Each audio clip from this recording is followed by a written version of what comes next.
5 seconds. Start.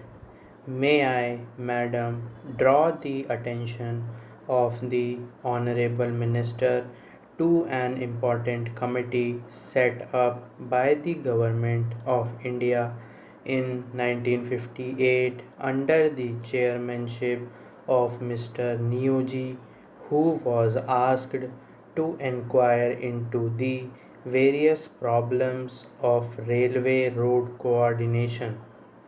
Their preliminary report appeared some time ago and it was even circulated to all the state governments for their opinion. But to my regret, I have to say that the work of this committee has been very much hindered as a result of the indifference and, may I say, careless negligence on the part of the state governments as well as on the part of the ministry concerned in taking up this question and in pursuing it so that we may be able to have a clear and comprehensive picture of the transport situation in the country. Now, railway transport, like any other mode of transport, is suffering under a major handicap, the handicap being that we do not know, nor does the railway ministry know, what the exact quantum of transport requirement in the country is and what the rising demand is which the railways are expected to cater to in the future. Certain targets which have been worked out in the third plan have been given to us. In the second plan, we were given certain targets, but unfortunately, Madam, may I point out that all those targets were either gross estimates or exaggerations. Throughout, we have seen that we have not been able to have a well coordinated and progressive development of the transport system and, in particular, the railway system in the country. So, anything we suggest today will have that kind of air of unreality.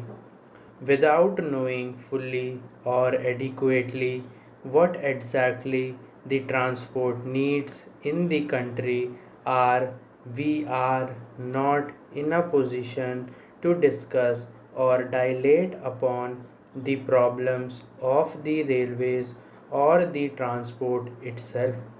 Madam, last year when I was speaking on the budget, I pointed out that there had been planning of some sort, but within this planning there had not been sufficient planning in the functioning of the administration. There has not been planning in carrying out the various phases of the program enunciated in the plan or in the budget. Frequently, we come across the statement by the Honorable Minister that the railways have not been able to fulfill certain things. I went through the pages of the budget papers and also the speech of the minister. I came across this significant expression: wherever there are failures or shortfalls in performance, we are told that these are mainly due to unpredictable factors or factors beyond control. I do not think that some of the factors which my honorable friend would like us to believe that they are unpredictable or uncontrollable cannot be anticipated.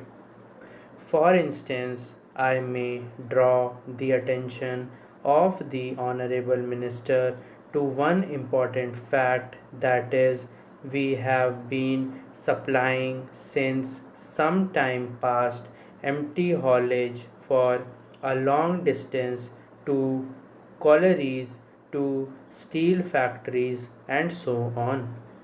We are told that this empty haulage is unavoidable, that we have to find empty wagons to steel factories and collieries to carry raw material or perhaps coal and the like.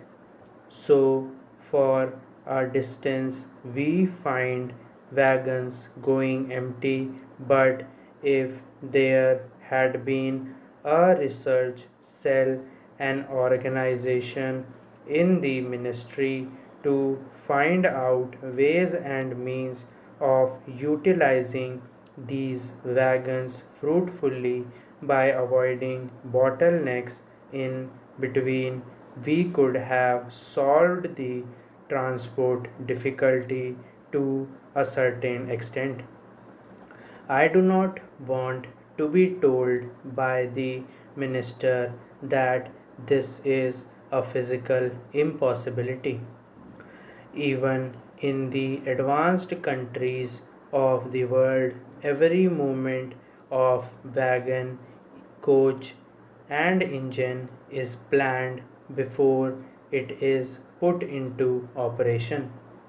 It is unfortunate and tragic that in this country, after a decade of planning, we have not been able to think in terms of planning while executing the works.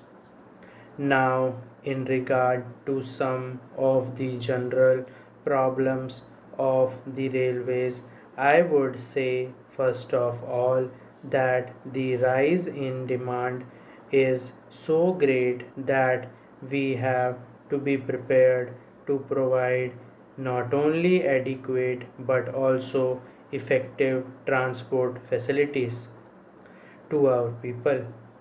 I need not tell the House that the railway transport system in general is greatly dependent on, interdependent on the general economy of the country.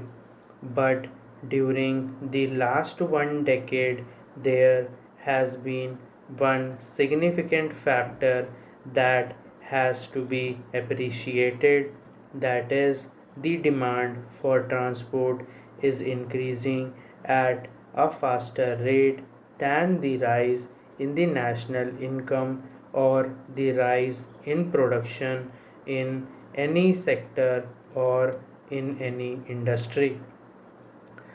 This is a factor that has not been adequately appreciated, even if it has been adequately appreciated. No attempt or sincere effort has yet been made to carry out the fulfillment of the needs of all the sectors of our economy.